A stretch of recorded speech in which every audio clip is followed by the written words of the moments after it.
Happy Onam. മലയാള സിനിമയ്ക്ക് വളരെ സന്തോഷമുള്ള ഒരു ദിവസമാണ്. ഇത്രയും വലിയ ഒരു കൂട്ടായ്മ.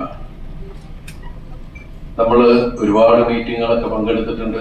വർഷങ്ങളായിട്ട് പല പ്രശ്നങ്ങളിൽ ഇടപെട്ട് അങ്ങോട്ട് ചർച്ചകളൊക്കെ ഉണ്ടായിട്ടുണ്ട്. പക്ഷെ എന്നും നമ്മൾ സംസാരിക്കുന്ന ഒരു കാര്യം, എല്ലാവരും ചേർന്ന് ഒത്തൊരുമിച്ച് ഒരു മേശയ്ക്ക് ചുറ്റുമിരുന്ന് സംസാരിച്ച തീരാവുന്ന പ്രശ്നമേ മലയാള സിനിമയിലുള്ളൂ എന്നുള്ളത് തന്നെയാണ്. പക്ഷെ പലപ്പോഴും അത് വാക്കുകളിൽ മാത്രമാണ് സംഭവിച്ചിട്ടുള്ളത്. പക്ഷെ നമ്മൾ കണ്ടിട്ടുള്ളത് സംഘടനാപരമായിട്ട് പല അഭിപ്രായ വ്യത്യാസങ്ങളുണ്ടെങ്കിലും സംഘടനകൾ മാറി മാറി നിന്ന് അങ്ങോട്ടും ഇങ്ങോട്ടും കരിവാരി തേക്കുന്ന ചെളിവാരി എറിയുന്ന ഒരു സംഭവങ്ങളായിരുന്നു നമ്മൾ പലപ്പോഴും കണ്ടിട്ടുണ്ട്. പിന്നെ ചില കാര്യങ്ങൾ വരുമ്പോൾ ഒത്തൊരുമിക്കുക എന്നുള്ള സംഭവമൊക്കെ നമ്മൾ അതൊക്കെ പാസ് ചെയ്തു. പക്ഷെ ഇന്നത്തെ ദിവസം ഗംഭീരമായ ഒരു ദിവസമായിട്ടാണ് ഞാൻ കാണുന്നത്. വലിയ സന്തോഷമുണ്ട്. അതില് ഒരുപാട് പ്രാവശ്യവും ഇതുപോലെ പല ചർച്ചകളിലും പങ്കെടുത്തിട്ടുള്ള ഒരാളാണ് ഇന്ന് കേരള ഫിലിം ചേംബർ ഓഫ് കൊമേഴ്സിന്റെ പ്രസിഡന്റായ ശ്രീ അനിൽ തോമസ്. അദ്ദേഹത്തിന് ഇതിന്റെ പ്രശ്നങ്ങൾ ഒരുപാട് ചേംബറിലാണെങ്കിലും പ്രൊഡ്യൂസേഴ്സിലും അതുപോലെ ഡിസ്ട്രിബ്യൂട്ടർ അസോസിയേഷനും തിയേറ്റേഴ്സിന്റെ ഭാഗത്തു നിന്നാണെങ്കിലും ഒക്കെ ഉള്ള ചർച്ചകളിൽ ഞങ്ങൾ സ്ഥിരം സംസാരിക്കാറുള്ള ആൾക്കാരാണ്. എല്ലാവരും അങ്ങോട്ടും ഇങ്ങോട്ടും തമ്മിൽ സ്നേഹമുള്ള ആൾക്കാരാണ് ഇതിനകത്തുള്ളവരെല്ലാവരും. എല്ലാവരോടും അങ്ങോട്ടും ഇങ്ങോട്ടും പറഞ്ഞാൽ മനസ്സിലാവുന്ന ആൾക്കാരാണ്. പക്ഷേ നമ്മൾ പലപ്പോഴും കാണുന്നത് ഇതിന്റെ അകത്ത് സംസാരിക്കേണ്ട വിഷയങ്ങൾ ആദ്യമേ നമ്മൾ പുറത്തു നിന്നാണ് സംസാരിക്കുന്നത്.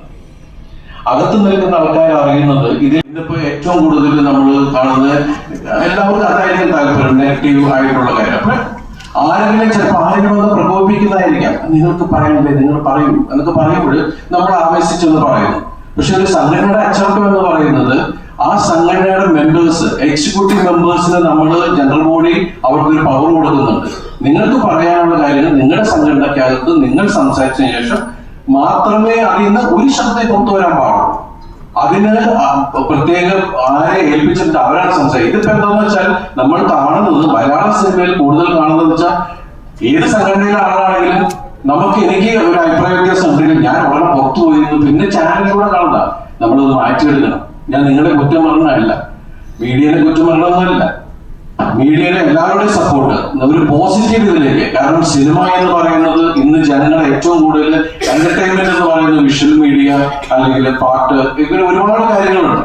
അപ്പൊ അതിലേക്കെല്ലാം അത്രയും ആളുകൾ ഒരുമിച്ച് നിൽക്കുമ്പോൾ അങ്ങോട്ടും ഇങ്ങോട്ടും തമ്മിൽ തല്ലിക്കാതെ ഇതെല്ലാം നമ്മളുടെ ഒരു അഭിമാനമായിട്ടുള്ള നമ്മുടെ കൂട്ടായ്മയാണ്.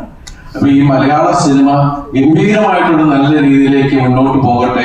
ഈ ചിന്ത ആരുടെ ഭാഗത്തുനിന്ന് വന്നാലും അതിന് ചുക്കാൻ പിടിച്ച കേരള ഫിലിം ചേംബർ ഓഫ് കൊമേഴ്സിന്റെ എല്ലാ ഭാരവാഹികൾക്കും അതുപോലെ തന്നെ ഞങ്ങൾക്ക് അഭിമാനിക്കുന്ന ഫിയോക്കിന്റെ ഭാഗത്തു നിന്നാണ് ജനറൽ സെക്രട്ടറി ആയിരിക്കുന്ന സ്വാണി, അതുപോലെ മറ്റുള്ള ഭാരവാഹികൾ എല്ലാവർക്കും എല്ലാ അഭിനന്ദനങ്ങളും അറിയിക്കുന്നു. ഇവിടെ വന്നിരിക്കുന്ന എല്ലാവർക്കും ഐശ്വര്യത്തിന്റെ നന്മയുടെ നല്ല നാളുകൾ നേരുന്നു. ഹാപ്പി ഓണം. നിങ്ങളെ നോക്കേണ്ടത് ആ ഭരണ സമിതിയുടെ ഉത്തരവാദിത്വമാണ്. അപ്പൊ പിന്നെ അവരുടേതായ സ്റ്റാൻഡ് എടുക്കും. അപ്പൊ ഇതിൽ നിന്ന് ഇങ്ങനൊരു കൂട്ടായ്മ ഇന്ന് തുടങ്ങിയ സ്ഥിതിക്ക് തീർച്ചയായിട്ടും എല്ലാ സംഘടനയ്ക്കും അവരുടേതായിട്ടുള്ള രീതികളും നിയമങ്ങളും ഒക്കെ ഉണ്ട്. അതിൻ്റെ അകത്ത് പ്രശ്നങ്ങളുണ്ടാവും. പക്ഷെ ആ പ്രശ്നങ്ങളെല്ലാം നമ്മൾക്ക് ഇങ്ങനെ ഒരു കൂട്ടായ്മ വന്ന സ്ഥിതിക്ക് ഓരോ അസോസിയേഷനിൽ പുറത്തേക്ക് വരേണ്ട ശബ്ദം ഒന്നായിരിക്കണം. ആ ശബ്ദം മറ്റുള്ള അസോസിയേഷനിലേക്ക് കത്ത് വഴിയോ അല്ലെങ്കിൽ നമുക്കൊരു മീറ്റിംഗ് വെക്കണം. ഇങ്ങനെ ചെറിയ പ്രശ്നങ്ങൾ ഞങ്ങളുടെ അസോസിയേഷനിലുണ്ട് അല്ലെങ്കിൽ ഞങ്ങളുടെ മെമ്പേഴ്സിനുണ്ട്, അതൊന്ന് പരിഹരിക്കണം. കാരണം ഇവിടുത്തെ ഏറ്റവും അതോറിറ്റി എന്ന് പറയുന്നത് കാശ് മുടക്കുന്ന ഒരാൾ എന്ന് പറയുന്ന പ്രൊഡ്യൂസർ അസോസിയേഷനിലെ മെമ്പേഴ്സിന് തന്നെയാണ്. അവർ ഒരു സിനിമ എടുക്കാൻ തീരുമാനിക്കുന്നു എന്ന് പറയുന്ന അത് വലിയൊരു കാര്യം തന്നെയാണ്. ഒരാൾ സിനിമ എടുക്കാൻ തീരുമാനിക്കുന്നു എന്ന് പറയുന്നതിനാണ് മറ്റുള്ള എല്ലാ കാര്യങ്ങളും മുന്നോട്ട് പോകുന്നത്. ഒരുപാട് കുടുംബങ്ങൾ മുന്നോട്ട് പോകുന്നത്, നമുക്ക് ജോലി ഉണ്ടാവുന്ന ഒരുപാട് കാര്യങ്ങൾ.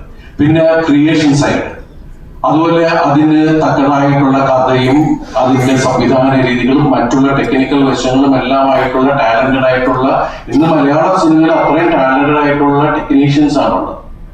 അപ്പൊ എല്ലാവരുടെയും ഒരു കൂട്ടായ്മയുണ്ട്. പിന്നെ അതുപോലെ തന്നെ കറക്റ്റ് സമയത്ത് സിനിമ തിയേറ്ററിൽ എത്തിക്കുന്ന ഡിസ്ട്രിബ്യൂട്ടേഴ്സ്, അത് ശക്തമായിട്ടുള്ള രീതിയിൽ തന്നെ നല്ല രീതിയിൽ പ്രദർശിപ്പിക്കുന്ന പ്രദർശനശാലകൾ ഇതെല്ലാം കൂടി ഒത്തൊരുമിക്കുമ്പോഴാണ്, അതുപോലെ ഈ പറയുന്ന പോലെ ഈ തിരക്കഥാകൃത്തുക്കളും ഉണ്ടാക്കുന്ന കഥാപാത്രങ്ങൾ അതിഗംഭീരമായി സ്ക്രീനിൽ അഭിനയിച്ച് ഫലിപ്പിക്കുന്ന താരങ്ങൾ എല്ലാവരോടും ചേരുന്ന ഒരു കൂട്ടായ്മ തന്നെയാണ് സിനിമ. അപ്പൊ ഈ സിനിമയ്ക്കകത്ത് അങ്ങോട്ടും ഇങ്ങോട്ടും ചെളിവാരി അറിയാതെ എല്ലാവർക്കും അവരവരെ സഹായിക്കുന്ന അല്ലെങ്കിൽ അവരെ സേവ് ചെയ്യുന്ന പ്രൊട്ടക്ട് ചെയ്യുന്ന അസോസിയേഷൻസ് ഉണ്ട്. അതിന്റെ അകത്ത് അഭിപ്രായ വ്യത്യാസങ്ങൾ ഉണ്ടെങ്കിൽ അങ്ങോട്ടും ഇങ്ങോട്ടും അസോസിയേഷനിൽ ചർച്ച ചെയ്തിട്ട് മറ്റൊരു അസോസിയേഷനോട് പറയാനുണ്ടെങ്കിൽ അത് ഇതുപോലുള്ള ഒരു കൂട്ടായ്മയിൽ ചർച്ച ചെയ്ത് പരിഹരിക്കാവുന്ന കാര്യമേ ഉള്ളൂ. അതിന് മുൻകൈ എടുത്ത കേരള ഫിലിം ചേംബർ ഓഫ് കൊമേഴ്സിനോട് പ്രത്യേകമായിട്ടുള്ള അഭിനന്ദനം അറിയിക്കുകയാണ്. എല്ലാവർക്കും നമസ്കാരം. ഈ വർഷം എന്ന് പറഞ്ഞാൽ മലയാളം ഫിലിം ഇൻഡസ്ട്രിയുടെ ഒരു ഹിസ്റ്ററി എല്ലാ ഡിപ്പാർട്ട്മെന്റിലും എനിക്ക് തോന്നുന്നു ഇലക്ഷൻ ആദ്യമായിട്ടാണ് ഇങ്ങനെ ഒരു ഏറിയ ഒരു മത്സരം നടന്നത്. So I want to say എല്ലാ സംഘടന എല്ലാ ഭാരവാഹികൾക്കും അഭിനന്ദനങ്ങൾ നേരുന്നു. എല്ലാവരും ഇവിടെ ഒരേ എന്താ പറയാ ഒരു സ്ഥലത്ത് കാണാന്ന് പറഞ്ഞാല് I think it's like it just shows that നമ്മളെല്ലാവരും ഒരേ ലക്ഷ്യമാണ് സിനിമ. എങ്ങനെ അത് നന്നായിട്ട് ഒത്തൊരുമോടെ എങ്ങനെ നമുക്ക് മുന്നോട്ട് കൊണ്ടുപോകാൻ പറ്റും, അതാണ് നമ്മൾ എല്ലാവരും ലക്ഷ്യം.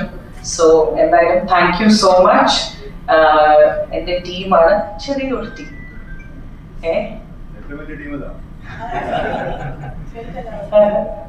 ഓബിയസ്ലി എല്ലാവർക്കും അറിയാം. പിന്നെ പറയാന് നമ്മുടെ general secretary Kukku, vice president Lakshmi and ജയനേട്ടൻ, നമ്മുടെ ട്രഷറർ ഉണ്ണി ശിവപാൽ. മൂപ്പര് തേങ്ങയാണെന്ന് ഞാൻ ഇന്ന് അറിഞ്ഞത്. സത്യം പറഞ്ഞാൽ ഇങ്ങനെ ഉള്ളൂന്ന് ഞാൻ ഇന്ന് അറിഞ്ഞത്. അപ്പൊ നമ്മളെ എല്ലാവരും തേങ്ങയായ ഉണ്ണി ശിവപാലിനോട്. ഏറ്റവും പുതിയ വാർത്തകളും വിശേഷങ്ങളും വിരൽ തുമ്പിലറിയാൻ സീ മലയാളം ന്യൂസ് എല്ലാ ഡിജിറ്റൽ പ്ലാറ്റ്ഫോമുകളിലും ലഭ്യം.